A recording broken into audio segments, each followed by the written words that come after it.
Workers کے ساتھ کیا.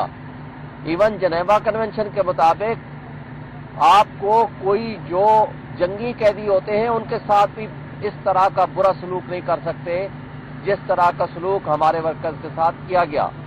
لہذا خان صاحب نے یہ فیصلہ کیا ہے کہ ہم اس کے اوپر ہم تمام انٹرنیشنل فورمز میں جائیں گے اور ہم اس ایشو کو ٹیک اپ کریں گے. اور لہذا یہ ایک بہت اہم ترین ایشو ہے پاکستان کا کہ جو بنیادی انسانی حقوق ہیں لوگوں کے ان کی رکھوالی کی جائے.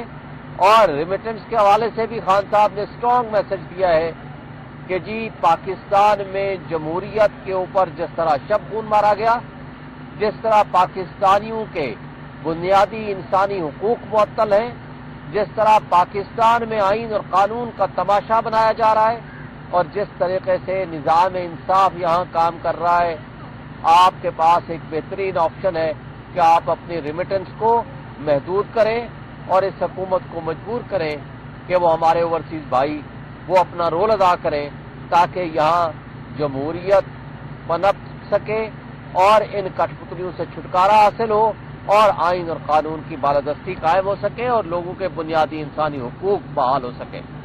اور پھر خان صاحب نے بڑا واضح طور پر کہا کہ دیکھیں کہ جو اس وقت دہشت گردی ہے اس کے پیچھے کیا وجہ ہے. آپ نے تمام مسائل، تمام کاؤنٹر ٹیررزم ڈپارٹمنٹس، آپ نے تمام انٹیلیجنس ایجنسیز آپ نے لگا دی ہیں صرف پی ٹی آئی کے ورکرز کے خلاف. آپ نے لگا دی ہے ایون کہ علیمہ باجی کی چیٹ کے پیچھے آپ نے ایجنسیز لگا دی ہیں. آپ نے ہر وہ حرکت کی ہے جس کے ذریعے ریاستی دہشت گردی تو ہو لیکن ریاست کے جو ٹولز ہیں ان کا کام ہے دہشت گردی کو روکیں. جس کی مثال آپ نے دیکھی ہے کہ ابھی اٹامک انرجی کے لوگ اٹھائے گئے، جس کی مثال آپ نے دیکھی ہے کہ کس طریقے سے حضری میں اور خزدار کے علاقے میں وہاں دہشت گردی ہو رہی ہے. اور اس حوالے سے جو کچھ وہاں ہو رہا ہے اس کی یہ ہمارے ریاستی اداروں کی اور ہماری جو انٹیلیجنس ایجنسیز ہیں ان کا فیلئر ہے کہ وہ ان کے اوپر کسی طریقے سے قابو پانے کی بجائے آج وہ صرف سارے وسائل پی ٹی آئی کے لوگوں کے خلاف استعمال کر رہے ہیں، جس کی وجہ سے پورے پاکستان میں دہشت گردی بڑھتی چلی جا رہی ہے. پھر اس سے آگے جو خان صاحب نے بات کی کہ یہ بڑے ارسطو اور بنتے ہیں اور کہتے ہیں کہ جناب ہم نے معیشت درست کر دی. معیشت کی جو حالت ہے کہ اس پچھلے ایک سال میں 1,30,00,000 افراد مزید سطح غربت کی لکیر سے نیچے چلے گئے ہیں. اور سطح غربت کی لکیر سے نیچے جانے کا مطلب بھی آپ سمجھتے ہیں یہ کوئی آسان بات نہیں ہے. یعنی 2 وقت کی روٹی بندہ نہیں کھا سکتا، کھانا نہیں کھا سکتا، یہ آج کے آپ کے ملک کی حالت ہے. اور صرف آپ نے پچھلے ایک سال میں انٹرنیٹ بند کر کے اور اس کو سلو ڈاؤن کر کے آپ نے $1.62 بلین کا لاس کیا. تو اب اس کی ذمہ داری کس کے سر آئے گی؟ اور جو $1 بلین کے قریب جو گندم سکینڈل تھا اس کا آج تک کسی کو کچھ نہیں پتا. یہ وہ ساری باتیں ہیں جو عمران خان صاحب نے میڈیا کے ذریعے یہ کہا ہے کہ قوم تک یہ میرا پیغام پہنچایا جائے کہ یہ جو کٹ پتلی کہہ رہے ہیں کہ جناب ہم نے معیشت درست کر دی، دراصل یہ معیشت کو تباہ کر رہے ہیں. معیشت کی درستگی اس طرح نہیں ہوتی. معیشت کی درستگی کے لیے آپ کو یہاں نظام انصاف درست کرنا پڑے گا، قانون کی آئین کی حکمرانی قائم کرنی پڑے گی، آپ کو جمہوریت کو مستحکم کرنا پڑے گا، یہاں کے انویسٹمنٹ لانی پڑے گی، یہاں کے جو انویسٹرز ہیں ان کو وہ ماحول دینا پڑے گا اور اس کے اور امپلائمنٹ دینی پڑے گی. اور جس طرح جو ہمارا نوجوان مایوس ہو کے ملک چھوڑ کے جا رہا ہے اس کو ختم کرنا پڑے گا. اسی طرح خان صاحب نے یہ بھی بات کی ہے کہ جوڈیشل کمیشن کے حوالے سے جو مذاکرات میں بات چیت چل رہی ہے بڑی سمپل بات ہے کہ کیا جوڈیشل کمیشن بنانے کے لیے آپ کو کئی مہینے چاہیے؟ آپ کو جوڈیشل کمیشن تو 1 گھنٹے میں آپ بنا سکتے ہیں. کہ اگر آپ وہ بنانے کے لیے تیار نہیں ہیں، ہم تو نہیں کہہ رہے کہ 26 نومبر کے ابھی قاتلوں کو پھانسی لگا دیں.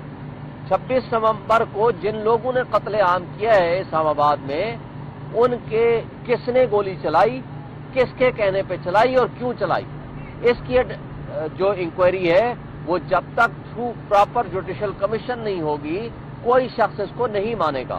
لہذا اس حوالے سے انہوں نے مطالبہ کیا ہے کہ یہ فوری طور پر کمیشن بننا چاہیے. اور پھر سر انہوں نے یہ بھی بتایا ہے کہ یہ جو کہا جاتا ہے کہ سنگجانی میں جلسہ کر لیتے تو جی پھر مذاکرات ہو سکتے تھے, خان صاحب آ سکتے تھے, خان صاحب یہ ٹویٹ نہ کرتے تو مذاکرات بڑے یہ جی کامیاب ہو جاتے. وہ کہہ رہے ہیں یہ صرف ٹریپ ہے, اس کے علاوہ اور کچھ نہیں ہے. بہرحال کل اس کی بھی تفصیل انہوں نے بتا دی کہ انہوں نے پہلے کہا تھا مذاکراتی کمیٹی سے ہم ملاقات کرائیں گے. ہائی کورٹ کا حکم ہے کہ خان صاحب جس سے ملنا چاہیں گے وہ نام لکھ کے دیں گے اور آپ ان سے ملاقات کرائیں گے. کل انہوں نے صبح کے ٹائم, دوپہر کے ٹائم انہوں نے انکار کر دیا کہ ہم ملاقات نہیں کرائیں گے. یہ جو میڈیا میں چل رہا ہے نا جو ملنے نہیں دیا گیا, نہیں آئے کوئی لوگ, یہ اس کی بھی بڑی پوری طرح وضاحت پیش کر دی ہے خان صاحب نے. اور ہم یہ سمجھتے ہیں کہ یہ جو جیل انتظامیہ ہے یہ کسی کے کنٹرول میں ہے, جس کی وجہ سے خان صاحب کے جو عدالتوں کے احکامات ہیں وہ بھی عمل درآمد نہیں ہو رہا. اور آج آپ کو پتا ہے کلیمہ باجی کو انہوں نے آنے نہیں دیا, اور ان کا کیا قصور ہے کہ اس لیے کہ وہ یہاں اپنی اسٹیٹمنٹس دے دیتی ہیں یا بول دیتی ہیں, اور پھر جب خان صاحب نے احتجاج کیا تو پھر ان کو واپس لایا گیا. شکریہ. یہ بتائیے گا, ظاہر ہے مذاکراتی پروسیس تو چل رہا ہے جیسے تیسا, لیکن خان صاحب کی طرف سے بار بار عسکری قیادت پر الزامات لگائے جاتے ہیں, سخت زبان استعمال کی جاتی ہے. تو یہ کیسے ممکن ہے کہ آپ مذاکرات بھی چاہ رہے ہیں اور دوسری طرف آپ الزام تراشی بھی کر رہے ہیں؟ دیکھیں پہلی بات تو یہ ہے کہ ہم الزام نہیں لگاتے, ہم سچ بتاتے ہیں. اگر کوئی ادارہ اپنے حدود کو تجاوز کرے گا, کوئی شخص آئین کی خلاف ورزی میں مرتکب ہوگا تو خان صاحب اس کو صرف پوائنٹ آؤٹ کرتے ہیں. اور پوائنٹ آؤٹ کرنے کا مطلب یہ نہیں ہے کہ آپ اس کے مذاکرات کو ختم کر دیں. مذاکرات تو آپ کو یاد ہے کہ ان کٹ پتلیوں سے ہو رہے ہیں جن کو خان صاحب نے بتایا تھا پہلے بھی کہ طاقت کا سرچشمہ کس کے پاس ہے. خان صاحب نے تو کہا تھا ان سے بات ہونی چاہیے جس کے پاس اختیار ہو. خان صاحب نے آج آپ کو واضح کر دیا کہ بھائی بات سمپل یہ ہے کہ ہم نے مذاکرات کے لیے سمپل بات کی ہے, ویری معصومانہ, بہت معصومانہ قسم کے دو ہمارے مطالبات ہیں. ایک مطالبہ ہے کہ جوڈیشل کمیشن بنا دیں 9 مئی کا اور 26 نومبر کا. 9 مئی کے حوالے سے کس نے سی سی ٹی وی فوٹیجز چرائی ہیں, کیسے کیسے آپ نے یہ ٹرائل کیا ہے, کس طرح لوگوں کو اٹھایا گیا ہے, سارا سچ سامنے آ جائے گا. ہم نے تو نہیں کہا کہ آپ ہمارے حق میں فیصلہ کر دیں, جوڈیشل کمیشن بنا دیں. 26 نومبر کا بھی ہم نے یہی کہا ہے. اس میں کون سا انلیگل کام مطالبہ کیا ہے ہم نے. دوسری بات ہم نے کی ہے کہ پولیٹیکلی وکٹمائزیشن کے جو مقدمات ہیں جو آپ نے ہمارے ورکرز کو اٹھایا ہوا ہے ناجائز طور پر جیلوں میں ڈالا ہوا ہے, آپ جو غلط سیاسی مقدمات ہیں وہ ختم کر دیں. سمپل 2 باتیں کی ہیں. اب کمیشن بنانے کے لیے کیا ہمارے حق میں, اس بات کی کیا گارنٹی ہے کمیشن ہمارے حق میں فیصلہ کرے گا. انہوں نے یہ واضح کیا ہے کہ اگر یہ دل میں ان کا کوئی غلط انہوں نے نہیں کیا یا دل میں چور نہیں ہے تو بنا دے کمیشن, سچ سامنے آ جائے گا. اور یہ اس سے گھبراتے کیوں ہیں. اور آپ کو یاد ہے عرفان صدیقی نے کیا کہا ہے 2 دن پہلے, اس نے کہا جی ہم سے وہ مطالبہ کرو جو ہمارے اختیار میں ہو. تو بھائی پھر آپ کے اگر اختیار میں نہیں ہے تو پھر آپ بیٹھے کیوں ہیں, پھر آپ واقعی اردلی ہیں جو خان صاحب نے کہا ہے. اچھا شیر سنگھ صاحب, یہ بتائیے کہ پارٹی کے اندر اس وقت تنازعات چل رہے ہیں. شیر پروت صاحب اور سیکرٹری صاحب کے درمیان آپس میں تضاد ہے. وہ کہہ رہا ہے کہ وہ پارٹی کے اندر نہیں ہے, وہ بیان نہیں دے سکتا.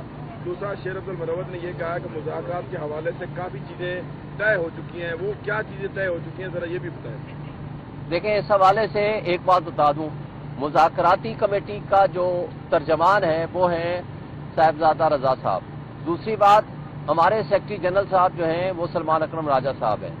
جو وہ بات کل انہوں نے واضح کر دی ہے ان کی بات جو ہے وہ سیلف ایکسپلینیٹری ہے, اور اس حوالے سے میں نہیں سمجھتا کہ کوئی ایسی بات رہ گئی ہے کہ جو میں آج وضاحت پیش کروں. اور اس کی کوئی جو اعلامیہ ہے وہ آج بھی شاید پولیٹیکل کمیٹی یا سلمان اکرم راجہ صاحب یا گور صاحب پیش کر دیں گے اور وہ آپ تک پہنچ جائے. Thank you.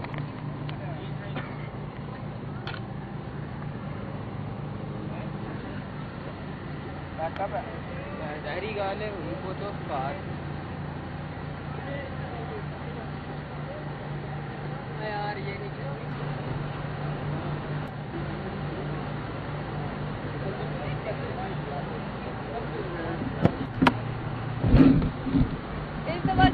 رڈیالہ میں نہیں بنی گالا میں.